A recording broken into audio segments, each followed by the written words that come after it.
Well, howdy, everybody, and welcome back to the farm. Welcome back to Volume 9 of Meet the Aliens. Yeah, we're doing more aliens today, only because it's in the news more than it ever has been. And that's because of this magic buzzword, disclosure. We're talking about disclosure today, and in particular, we'll be looking at what was just released. What are some reactions to it?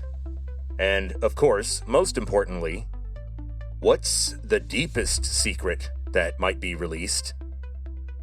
Then we'll investigate an even more important question. Why? And in particular, why now?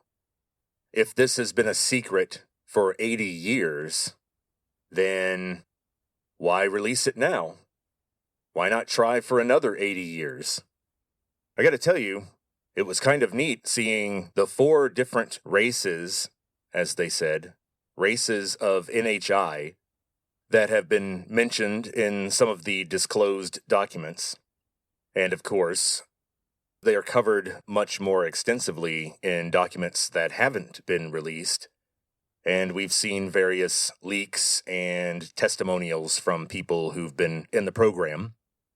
And what do you know? What they've been saying for decades is matching with material that's been released by the federal government.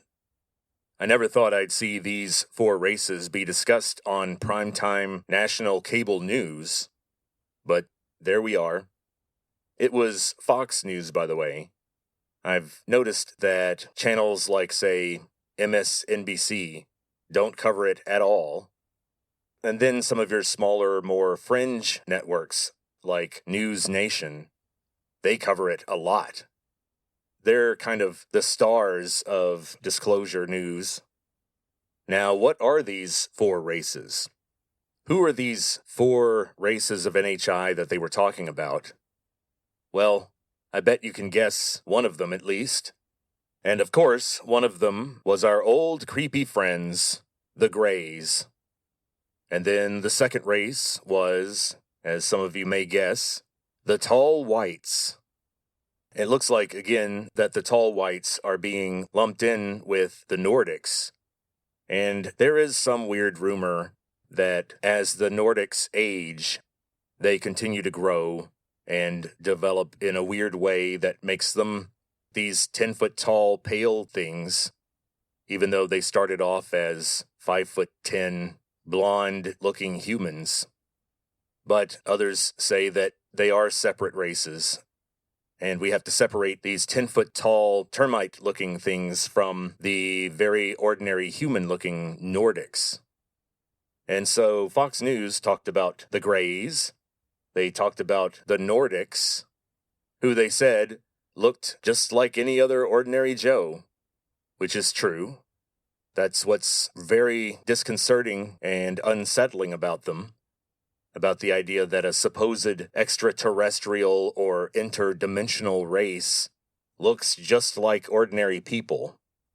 That's not good. That's not good from a tactical point of view. Then they talked about the mantids, mantids, also referred to as the insectoids. And there aren't very many of them, but people definitely consistently see them.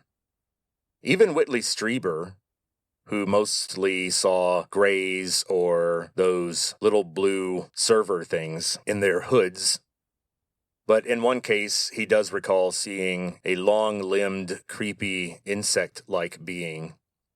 And then the 4th race, the 4th kind of NHI that they talked about, were, of course, the reptilians, the lizard people. And again, the reptilians must be on the very bottom level of this iceberg, because tons of people have seen Greys. You can see video and images of Greys on the internet right now. Get on YouTube and look up Skinny Bob, SKINNYBOB, Skinny Bob. That's what Greys look like.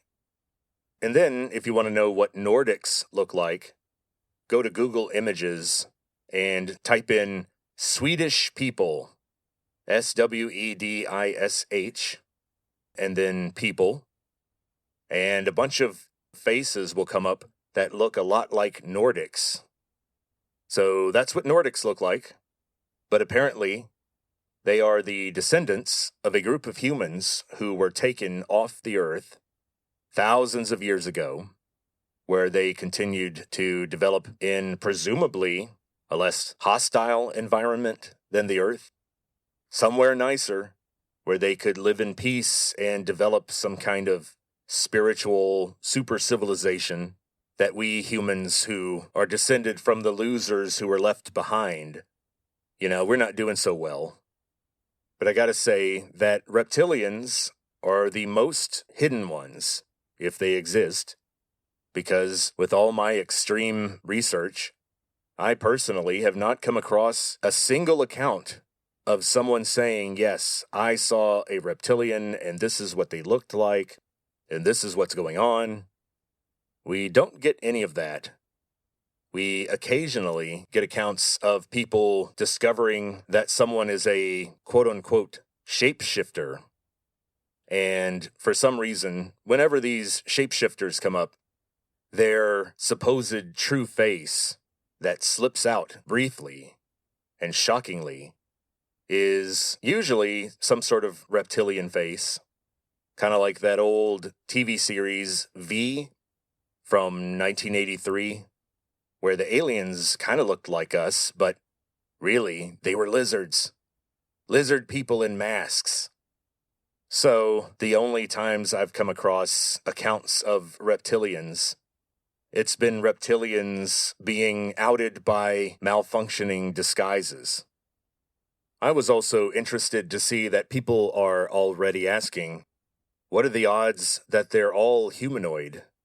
They're all a little too much like us. Sure, the mantid things are out there, with their long, creepy, bug-like legs, but the other three are very humanoid in appearance. 2 legs, 2 arms, just different sizes. Now, the Nordics and the Greys, they kind of look like they should be humanoid, but the reptilians, they're a little different. There are no humanoid reptiles on Earth. Anytime we see something with a lizard-looking face that's walking around on 2 legs and has 2 hands that could easily use a smartphone, well then that's just weird. That looks made up. And once again, I gotta say, maybe the reptilians are made up, because the evidence for them just is very thin. If they exist, they must be in some stratospheric level of classification that we may never peel back to. And I think the disclosure gods are happy. I think the people who are pushing for disclosure are satisfied so far. I mean, they've got primetime news people talking about Nordics and mantids and greys and lizard people. Never thought I'd see that. And apparently there's going to be a lot more. There are tons of rumors out there that people in the White House surrounding the president are giving him counsel and providing him with speeches to make some of the uncomfortable announcements that they've been dreading having to make. But for some reason they have to make them before the summer of 2027. We don't know why. But we will consider some of the possible reasons for that in this episode. And not only is the president apparently preparing to release a prepared statement about disclosure, not only that, we also have a big blockbuster movie coming out 1 year before the event in 2027. And it might be hard to connect Steven Spielberg's movie to the UFO disclosure movement, but let's look at some of the clues. So it's coming out 1 year before the 2027 event, and it's going to be released right in the middle of a bunch of document releases and possible statements from the White House and from other government officials, especially in the Department of War. So the movie's coming out during that time. Let's look at the title of the movie. Let's see if the title of the movie gives us any clues as to whether it's related or not. Let me type this into my phone real quick. Steven Spielberg new movie. Okay. So the title of Spielberg's new movie is Disclosure Day. That's a little on the nose. Now, in interviews, Spielberg, on one hand, says that it is a complete coincidence that he was not aware that the government would actually do any UFO disclosure in 2026. He knew that it would need to happen at some point, but he was just trying to make a movie, he said. Steven Spielberg's movie seems to contain a lot of actual factual information, including a very strange but apparently true story where President Richard Nixon takes the comedic actor Jackie Gleason to an Air Force base and uses his presidential authority to just show Jackie Gleason some dead aliens. That's a weird story. I think it's cool that it's going to be in Spielberg's new movie. Now, we talked about what Spielberg said on one hand, but what did he say on the other hand? What weirdness does he have in that other hand, Vincent? Well, Steven Spielberg says that he can't wait for the moment when, quote, everybody finds out that it's true and it's always been true, end quote. So I gotta admit, that's got me interested in seeing it. Spielberg is not my favorite filmmaker. He's obviously one of the best. When I was a film major for a brief time in the 90s, they actually taught the making of the movie Jaws in film classes, shot by shot. And then, as I mentioned, after Kubrick saw Schindler's List, Stanley Kubrick himself said, well, that's kind of the final statement on the Holocaust. I couldn't really add to it, and so Kubrick gave up on doing a Holocaust movie. So when you can dispirit Stanley Kubrick, when you can make something that's so good that he gives up on his version of it, then you know you've done well. Then you know you're pretty darn good. And so it looks like all the powers that be and a lot of people in the know are gearing up for some event, and they're having to sort of shepherd the sheeple. They have to kind of guide the public through a lot of revelations. And I suspect a lot of the goal is to keep people from panicking. Now let me go ahead and say now what I've been saying all along. I don't think people care that much. If the Nordics landed on the White House lawn and gave a statement to the press, most people would just look at that and say, dude, that's just like a guy from Norway. So that wouldn't work. And I think that if any of the other three announced themselves, I think people just wouldn't believe it. They would think it was AI or CGI, and they would just ignore it. And then other people might believe it, but then they would just not care. And I think a huge chunk of the population falls into this group. I think after watching the NHI ambassador plead his case and ask for certain actions from humankind, I think that most people would just say, dude, I can't pay my rent. I can barely afford gasoline. I do not care. So I think that the idea that the government is delaying or guiding people through the revelation that we're not alone, I don't think that would cause that much alarm. Sorry. I think finding out that the UFOs are coming from under the ocean and they're being built by some weird facility that has been there for at least a few thousand years, I think that once people understand that, they're kind of just going to move on with their lives. What else is there to do? We can't make them leave. We still have to eat. And I can see that point of view. But here's what I'm going to say. That is not what the government is hiding. If the secret was just, hey, there's aliens, and they've been here for a while, and they're not super friendly or helpful, and they look way more like us than we thought they would, but there it is. What are you going to do? That's life. I think if that was the actual revelation on the table, there would not be so much secrecy. So I think that what we have to do is try to figure out, what don't they want people to know? Why the secrecy in the first place? And why the rush to end the secrecy after 80 years?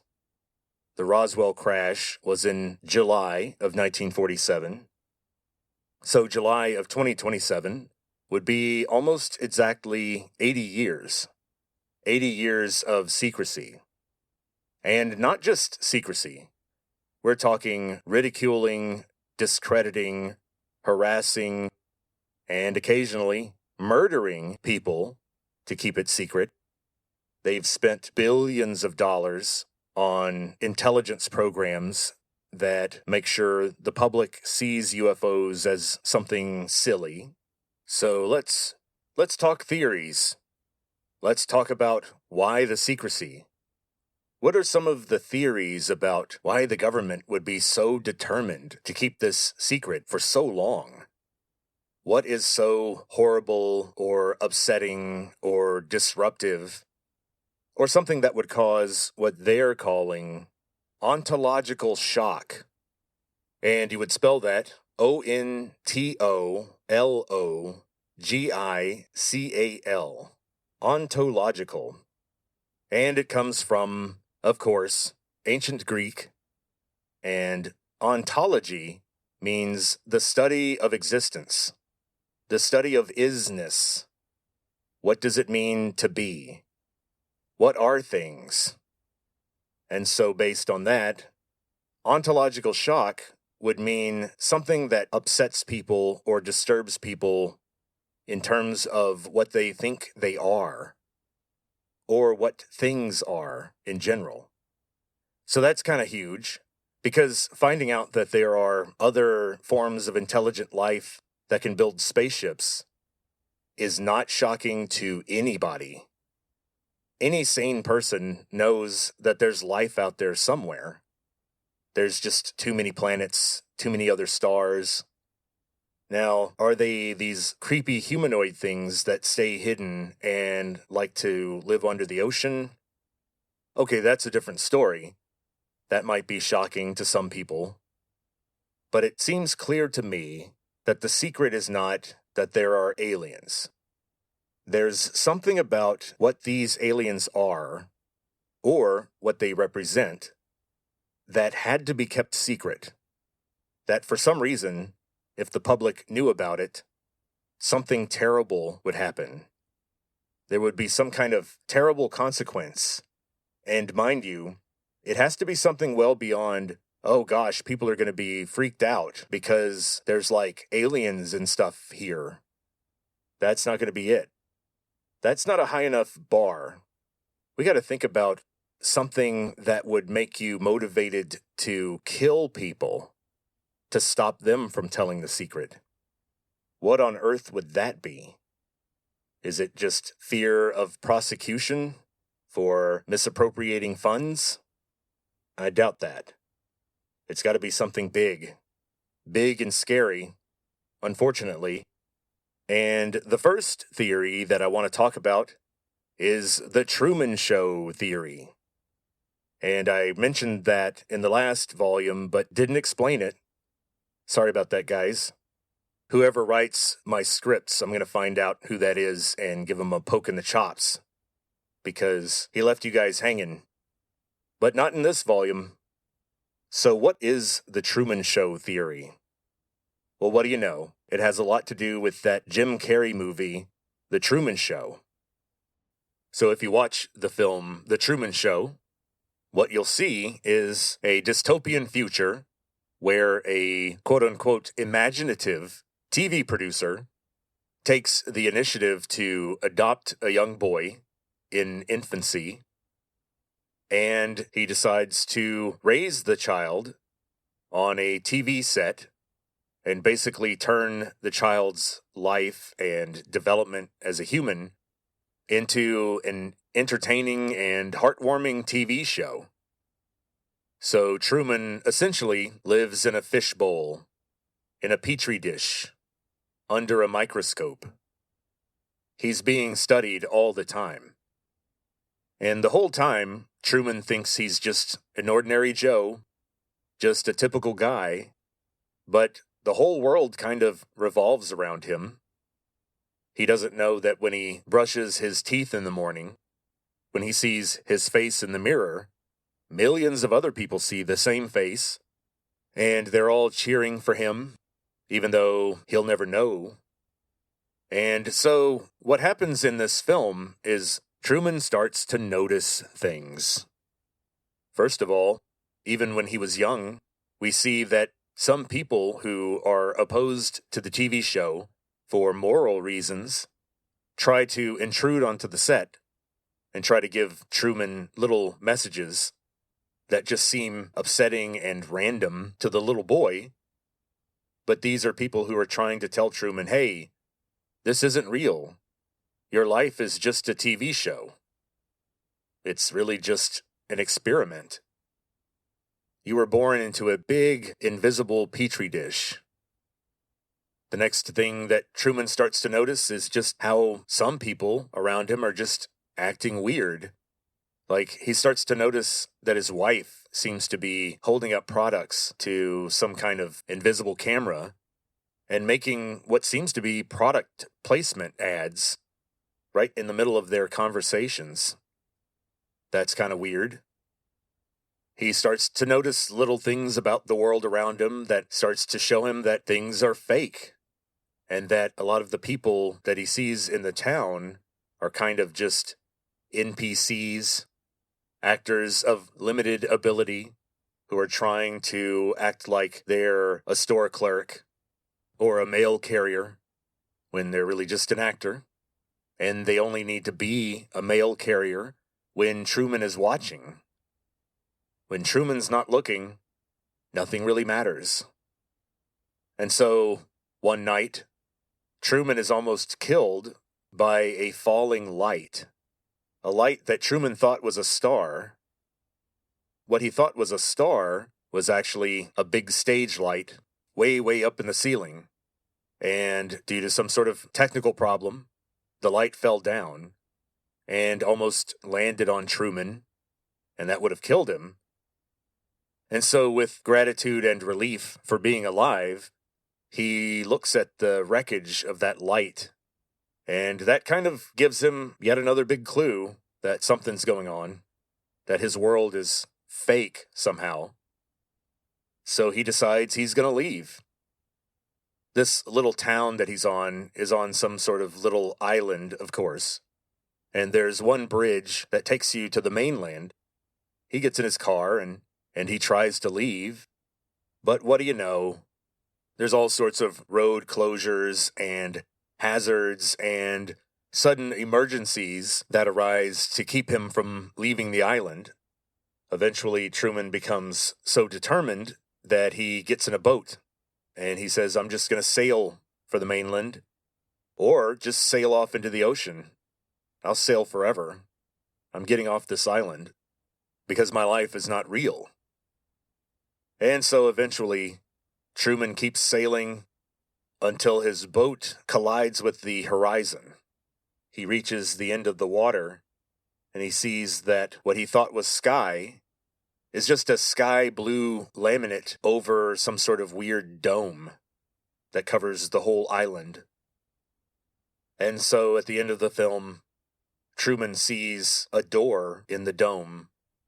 And before Truman escapes through that blue door, he turns to look at the invisible cameras one last time, and then he says his famous catchphrase, in case I don't see you, good afternoon, good evening, and good night. So, what does The Truman Show have to do with NHI? Well, in The Truman Show theory, the human race is Truman, and the Earth is our giant domed set. It's our petri dish. It's a kind of curated fake place where the TV producers, i.e., the NHI, can run their experiments. And whatever is happening here on Earth is very interesting, or maybe just entertaining to a lot of beings that seem to be well beyond us in terms of advancement in biological terms, I guess you could say spiritual or psionic terms, and definitely in terms of technology. And so the problem is, once Truman found out that he was in a TV show, once Truman realized that it was not blue sky, but actually just a blue painted wall, a blue dome, and that the lights in the sky are actually stage lights. Once Truman found out that it was all just entertainment, it was an experiment, once he came to those conclusions, the show was over. Whatever experiments were being conducted couldn't be conducted anymore.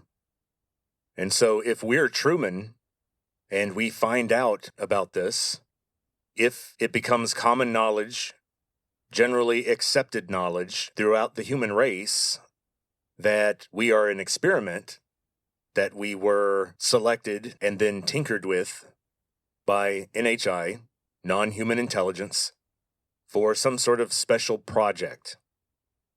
And the problem started to happen when we started setting off nukes. Once our technology got to a point where it could threaten them, they had to do some sort of intervention. And the Truman Show theory suggests that when the NHI decided to intervene, it was an attempt to prevent a premature end to the experiment through nuclear war, for example. But the problem is that they informed the humans that people cannot know that they're being watched. That Earth doesn't work when the Earthlings know that Earth is a show. And so, the federal government, and then later on the deep state, took it upon themselves to ferociously guard this secret because they were told they had to. That if they didn't keep it a secret, the world would end. Earth would be over. The set would be struck. Civilization would be reset. People would forget technology. They would forget AI. And they would go back to some earlier pre-nuclear stage of technology and continue to psychologically or spiritually develop from that point. And we all know that a sudden reset like that, if, for example, the grid goes down because of some solar micronova or something in the summer of next year, it's going to be a long time before we can get the grid back up and running. And it's not going to be pretty. A big chunk of the population will be lost if you go that route. So that's the Truman Show theory. It's the idea that NHI made it clear to the deep state the price that the deep state had to pay for those little confusing artifacts and the discs that they recovered. The price they had to pay for that was absolute secrecy. It could never become general public knowledge that NHI are here and that humans are a genetic experiment, that we are the result of NHI manipulation of a very advanced primate that they found. And of course, the fossil record shows the result of this rapid development into strange areas and also strange new behaviors. Now, there's an interesting offshoot or companion theory to the Truman Show theory. And this companion theory holds that the show has ended before, that this restart of the TV show has occurred over and over again. The fossil record shows that anatomically modern humans have been around for about 1 to 200,000 years, depending on how you define modern human. Let's go with the smaller number. Let's say humans have been around on Earth for about 100,000 years. What humans know with any certainty about our ancestors and what they did and what they made is only the last 10% of that.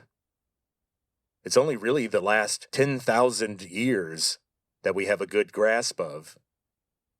So we're talking 8,000 BC. Modern humans have been around for 100,000 years, and we only know stuff going back to 8,000 BC? That's kind of weird. You're saying that our ancestors were just sort of these scattered, hopeless, wandering hunter-gatherers that entire time? And then all of a sudden, they figured out how to cultivate wheat and build cities? I don't know. Seems kind of abrupt. And recently, we've had some rogue archaeologists who have been using LiDAR and ground-penetrating radar to show some strange underground features underneath some of the pyramids of Egypt. And then there's the ongoing question and controversy about artifacts like the Sphinx, and the idea that the Sphinx may actually be a relic of a pre-8000 BC civilization. There are other archaeological sites kind of like that. There's a site in Turkey called Göbekli Tepe.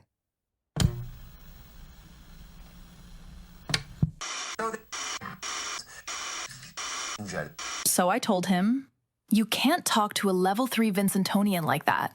Exactly. Good for you. Anyway, I have to do something shameful now. It's okay. You're safe here.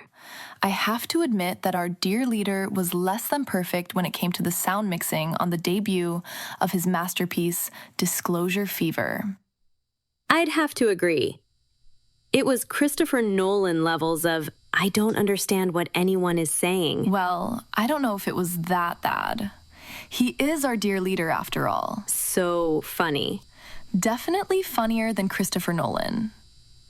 Anyway, without further ado, here's the re-debut of Disclosure Fever.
Racing through the streets, 2027, gonna hit like disco heaven. This is disclosure, baby. So, what does all this mean? Well, it looks like sometime between the original construction of the Sphinx, let's say around 12 or 15,000 years ago, and between the arrival of white people, blue-eyed modern humans in West Asia around 8,000 BC, and then the development of agriculture shortly afterwards. By the way, not by the actual white people themselves. The blue-eyed people, as I covered extensively in my episode on the origin of white people, it was called Mutants from the Caucasus. And the original blue-eyed people were nomadic people in Asia, whose culture and technology centered around the domestication of horses. Now, one group did wander into Europe very early on, by around 3000 BC, right around the era of the Bronze Age collapse. You did have blue-eyed people wandering west into Europe, and these people would be known as the Celts, C-E-L-T-S. Okay, well then what happened? Whoever made the Sphinx clearly had access to some solid mathematics and basic engineering, and we have to assume that they had some sort of ability to concentrate and store food in order to have such a large workforce. You can't raise an army of construction workers with hunting and gathering. And so the question is, what happened after the construction of the Sphinx? Because it just seems like everything got wiped out, reset. Everyone just forgot what happened before then. But people didn't forget the actual event. A lot of people think that the flood myths, the accounts of ancient cataclysms destroying human civilization, a lot of people think that all those stories reflect an actual event that happened around 10,000 BC. It happened about 12,000 years ago. And sure enough, in the geologic record, there is a strange layer of sediment and rock that is associated with what's called the Younger Dryas event. Younger Dryas event. D-R-Y-A-S. Now there's two competing theories as to what happened. What was this Younger Dryas event that seems to separate previously advanced civilizations from the guys who were desperately scratching the earth in a rock trying to get a crude form of wheat to grow so that they could store the grain in their low-rise mud brick granaries? So what happened? One theory that's very popular is that it was an ecological event, that it had to do with an environmental problem. It was the atmosphere. As the Earth warmed up after the Ice Age, greenhouse gases that had previously been trapped were released suddenly, and the change in temperature changed ocean currents, and the result was a very cold Earth. The Earth cooled very rapidly, and then warmed back up gradually while humans were figuring out new ways of living. That seems strange to me, because whatever this event was, we know that it came on suddenly, and then it went away fairly quickly. And this leads us to the second theory, which is an impact from something like a comet, something not made of iron like most asteroids, because we would have found the impact crater by this point, or at least the scar that the impact would have left on the Earth, because 12,000 years is the blink of an eye in geologic terms. But if we imagine something like a small comet striking the ocean, well, then you have a lot of momentum, a lot of energy, but ultimately the object is made mostly of ice. So you have mass that can create a massive impact, but not a lot of stuff left over when you're done to indicate where it happened, especially if it struck the ocean floor. Now, the idea is that this impact caused widespread fires and earthquakes and flooding through tsunamis, and it created what we would call sort of a nuclear winter. Basically, so much dust and debris and tiny particles were kicked up into the atmosphere that it blocked out the sun, and that caused a huge problem for life on Earth, especially energy-hungry humans. And so this impact basically reset civilization. Humans had to start over. And here's the interesting thing. When you have these kinds of events, and the cooling is not caused by some sort of complex reverse global warming scenario, in these impact situations, the sun is blocked out just because of all the dust, all the soot. And that dust and soot, as we all know, will eventually come back down. And so if the Younger Dryas event was the impact of a comet, then it would make sense that it would be a terrible, destructive thing that suddenly happens, and then within the span of just a few years, the worst effects of the event will have abated and life can continue. So, that's weird. A lot of people say that these events happen every 10 to 12,000 years, so we're due for another one. And then people who support the Truman Show theory will claim that, well, these are just resets, that roughly every 11,000 years, humans get to a point where they figure out what's going on, or their technology gets out ahead of their spirituality, and they have to be intervened with so they don't blow themselves up or ruin the experiment. So now let's look back at our original question, which is, why the secrecy? Well, if the Truman Show theory is true, then we know why the secrecy has to be kept. It's so the world won't end. It's so the NHI won't get mad and reset civilization and make us forget what we figured out. Send us back to the Stone Age, performing human sacrifice in the hopes that the gods will favor us again. But if this Younger Dryas event theory is true, then what's the big secret? Well, the big secret is that civilization ends next year. July 2027 will be the reset. The experiment only lasts for 11,000 years, for some reason. I think it's also interesting, by the way, that the sun's activity cycle, the solar cycle, an 11,000-year cycle also, and that brings us to the idea of these things called micronovas, which are not accepted science. You're not going to find an astrophysicist who's worried about a micronova. It comes from a fringe theory, a view of the universe called the electric universe, which has been debunked and discredited by mainstream science, and with some good reason. But here's the thing I've noticed, and here's where everyone's going to stop listening to me.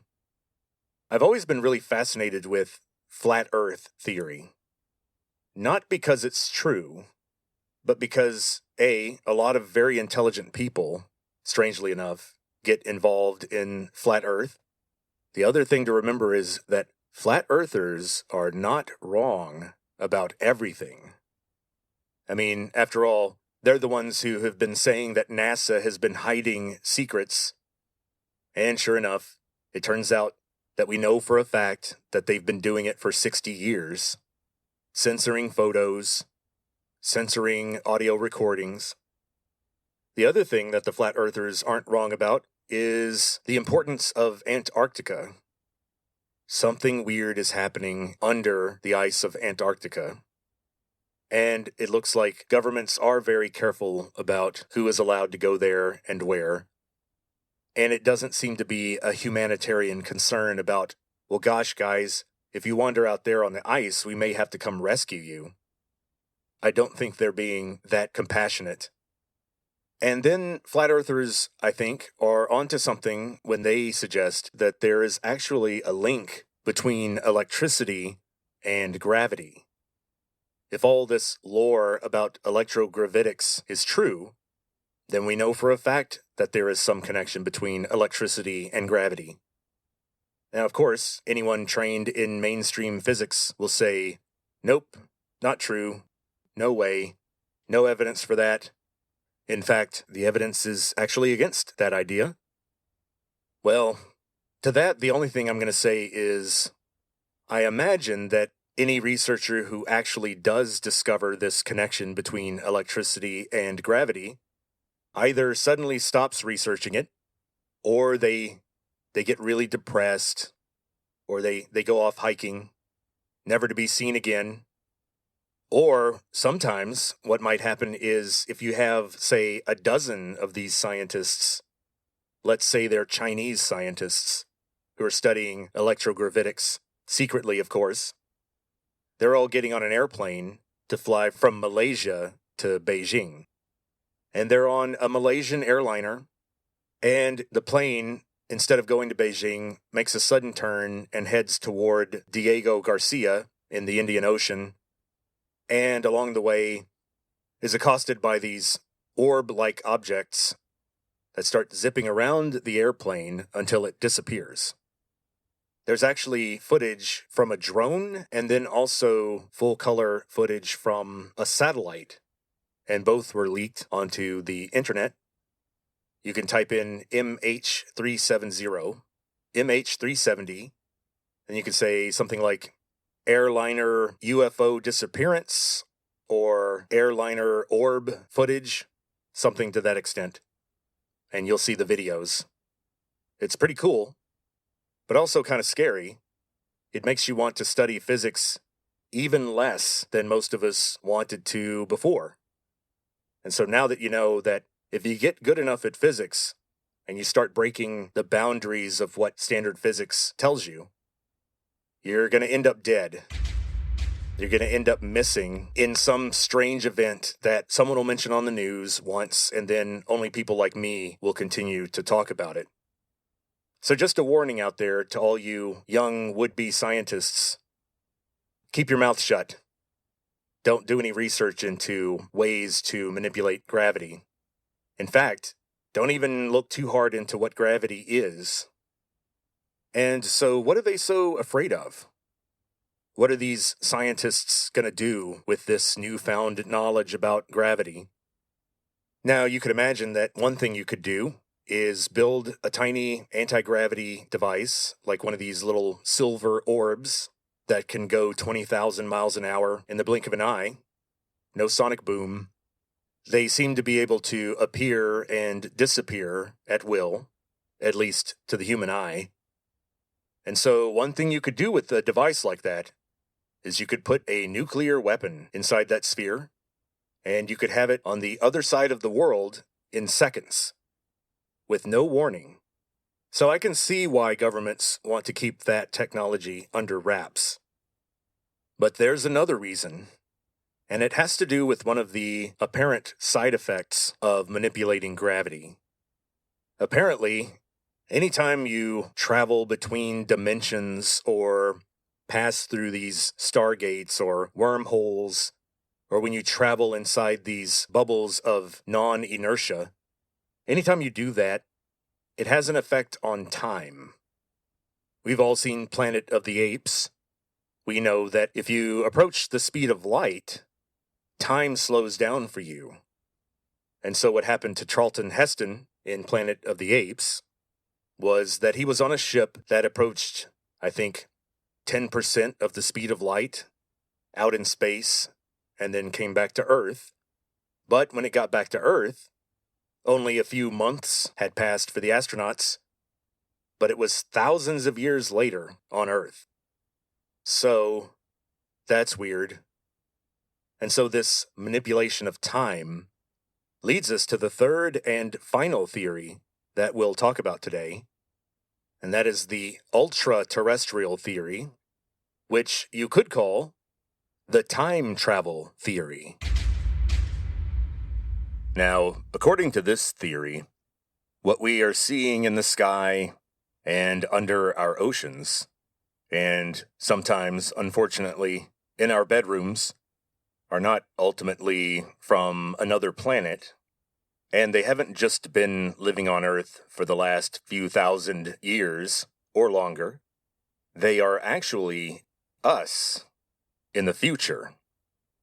In other words, the little gray things in particular are actually time travelers from our very distant future, and the process of genetic self-manipulation and the evolutionary effects of living in some sort of dark, harsh environment has made them the little creepy things that they are. So how far in the future are they from? And why are they coming back in time? And how do we know this? Who says this? Well, Amy Eskridge talked extensively about this in a recorded interview shortly before she was killed. What do you know? And this seems to originate from events that happened in the late 1950s and the early 1960s in an underground facility in the American Southwest. At two different points, they had recovered grays from crashes, and they were keeping them alive as long as possible while they, quote-unquote, interviewed them. And one of these interviewers was a man named Dan Burisch, D-A-N-B-U-R-I-S-C-H. And this guy has one hell of a story to tell. He says that they found out that one of them was from Earth, but 47,000 years in the future. And then the other one was from 51,000 years in the future. So they called one of them P47 and the other one P51. And if you get online and just type in P47 or P51, some information about this stuff will come up. And the idea is that something terrible happens in our future, of course, and it requires a lot of humans to go underground permanently. And so after living in these harsh, stratified, deprived societies underground, and after years of genetic tinkering to try to make themselves more suited for their new environment, after all that, they ended up being little skinny, creepy, gray things. And they're upset about that. And what they're doing is visiting Earth before the cataclysm so that they can learn about their past, but also try to create a better timeline for Earth. Basically, they want to help us avoid the cataclysm, and they want to create a timeline where Earth flourishes, similar to the way the Nordics apparently flourished. So we got it in us somewhere, folks. We can do this. We can avoid this cataclysm. All we have to do is do whatever the NHIs say. If they say stand on your head and say the Pledge of Allegiance backwards, well then by God, you're going to do it. They can just wave their wand and fire some neurons in your brain and make you do it anyway, so might as well do it. And so, as you can see, the secrecy makes a lot of sense in the context of time travel and trying not to destroy our future by unwisely tinkering with the present. Dan Burisch is a very compelling and kind of an emotional guy. I'm not sure why he got picked for the job. So get on YouTube and watch some of the video of him talking about his experiences. Again, that's Burisch, B-U-R-I-S-C-H. If you also typed in Amy Eskridge, time travel, or P47 or P51, then that interview should come up. And yes, she's drunk during the interview. Like I said, she was kind of like a bona fide genius, And like many geniuses, she had her excesses. She apparently drank a lot. But you know what? I think people with certain overdevelopments in their brain can actually emotionally benefit from alcohol more. For example, if your prefrontal cortex has hypertrophied, meaning it's gotten too powerful, it's taken over your brain, and it's creating a kind of paralyzing self-reflection, and every action is, to quote Hamlet, sicklied o'er with the pale cast of thought.